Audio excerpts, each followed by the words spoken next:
Hey there, YouTube friends and fellow musicians around the world. Today we're going to talk about the relation between guitar, bass, and drums and how they all work together. Musicians have a tendency to compartmentalize what they do. So drummers just know about drums, guitar players just know about guitar, and bassists just know about bass. But if you want to grow as a musician, you should know about everything. And that's what we're going to tackle today, and we're going to go into quite a bit of detail. All right? So first we need an idea. We need something to play. So I'm going to pull up a slide over here. And what we have here is a chart of what we're going to be playing.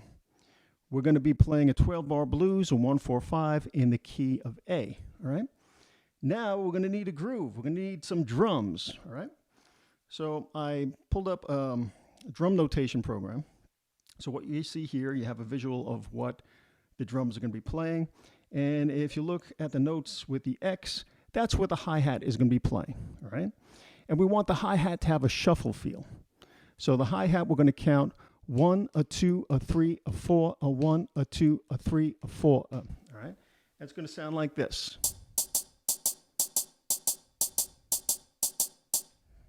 All right? So now we got to throw the kick in there. So let me pull up the next slide. And the red note that you see here, that's going to be where the kick is placed, all right?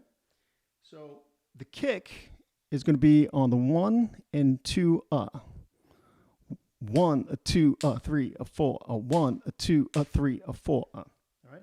It's going to sound like this. All right, so now we got to throw the snare in. All right? So now you see the blue note, that's where the snare is going to be, and that's going to be on the 2 and 4. So 1, a 2, a 3, a 4, a 1, a 2, a 3, a 4. And that is going to sound like this.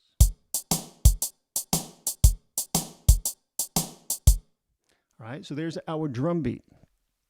So now we're going to move on to the rhythm guitar. All right, so let's go back to that first slide and just take a look at what we're going to be playing. Okay, so we're playing a 1-4-5.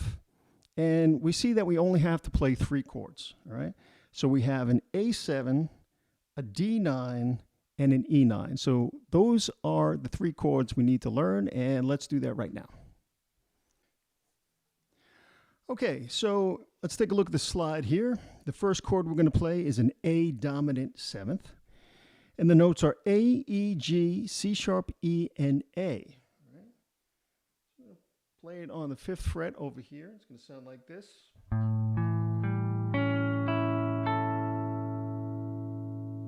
Okay, so that's the first chord.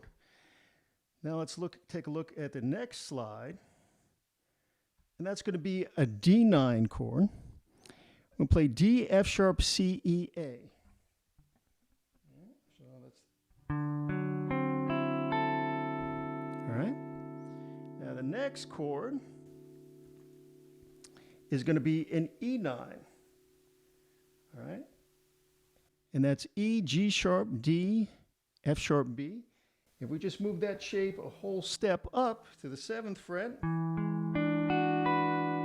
there's the E9 chord. Okay, so those are the only 3 chords we have to play. Now let's go back to the chart. And how are we going to attack it? How are we going to strum? We're going to finger pick? What are we going to do? Well, what we're going to do is if we look at the kick pattern, we're going to lock in with the kick pattern, all right? So this is what it's going to sound like. This is the rhythm. So on the 1 and 2, right? 1, a 2, a 3, a 4, a 1, a 2, a 3, a 4. And we're going to play that rhythm for each chord, all right? So now let's pull up the drums and let's play along with the drum track.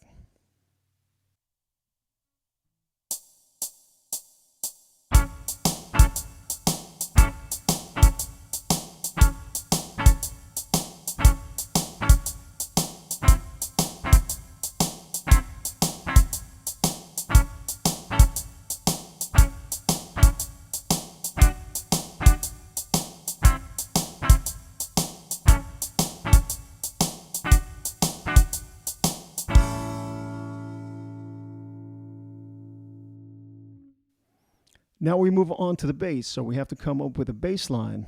And there are thousands of different things we could play, but being that this video is about the relationship with the different instruments, we're just going to stick to the notes that are within the chord, okay? So let's take a look at that first chord. We have that A7, we have A, E, G, and C sharp. So those are the notes we're going to use to create a bass line. And we're going to play with a shuffle feel, all right? We're going to lock in with a hi-hat. So it's going to sound something like this. And we're going to count it 1, a 2, a 3, a 4, a 1, a 2, a 3, a 4. Fairly simple, right? So then we go on to the next chord, which is the D9. So we have a D, F sharp, C, E, and A. Same type of deal. Playing with the shuffle feel. And then we have one more chord to play over. We're going to play over that E9. So the notes in that E9 are E, G sharp, D, F sharp, and B. Maybe we'll do a little walk down and play something like this. Play one more time. Maintaining that shuffle feel. Okay, so now let's play along with the drums and the rhythm guitar.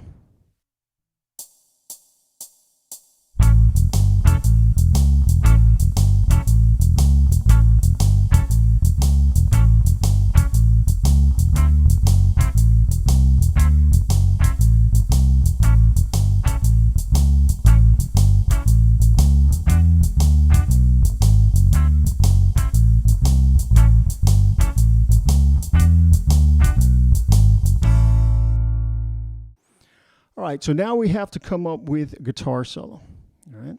So we're just going to make it real simple. We're just going to play in the A minor blues scale, all right? Now you may say, Steve, why are we playing A minor blues scale over the song in A major? Well, this is blues and it just works, all right? So we'll leave it at that for now, but it sounds cool, all right? So let's play that A minor blues scale together. So that's A, C, D, E flat, E, G, and A. All right?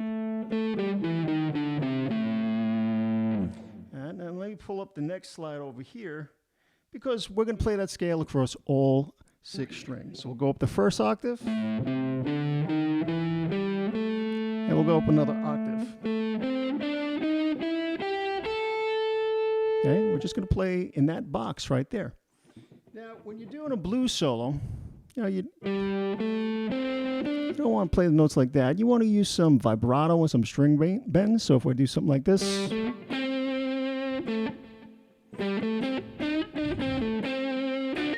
we'll put a little feel into it, all right?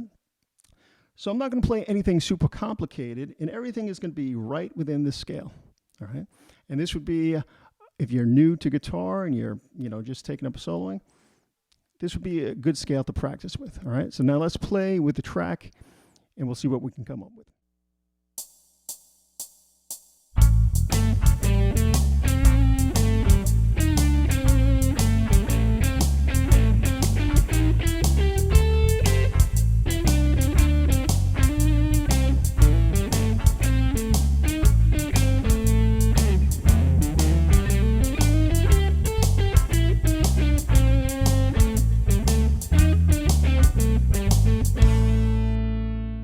I hope you enjoyed this video and learned a little something about other instruments. I encourage you to learn as much as you can about music theory and other instruments because it'll help you grow as a player. That's it for me for now. If you like the video, please give a thumbs up. Please subscribe. And if you'd like lessons with me, visit stevekonbass.com. I'll catch you next time.